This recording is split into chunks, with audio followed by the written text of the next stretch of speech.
This is up at the Riviera West subdivision on the sides of Mount Canocti. This is a portion of the Mount Canocti interface fuel break, which was I think originally put in by CAL FIRE around 2014, 2015, and then we got a fire prevention grant in 2020 to maintain it.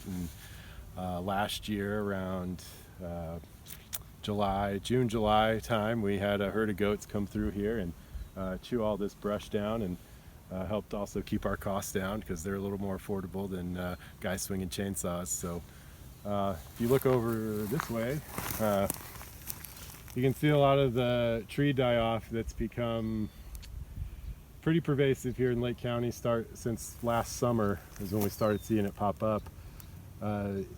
We've done a lot of looking into this problem to figure out how to deal with it appropriately. And one of the original ideas was that trying to look at containing the outbreak to a few pockets, but we met with CAL FIRE's tree mortality team in January and pretty much realized at that point that the outbreak was too widespread. We weren't going to be able to do anything to stop it. So what we've been doing is just continuing doing what we've been doing for years, is keep maintaining our fuel breaks and encouraging defensible space within the neighborhoods, and supporting community chipping programs, which are very effective at helping homeowners remove the brush that grows up around their house on an annual basis. So still keeping an eye on the trees, but for these big mountain sides that are pretty much inaccessible, there's not a whole lot we can do other than just watch and hope that we stay safe and there's not any catastrophic fires.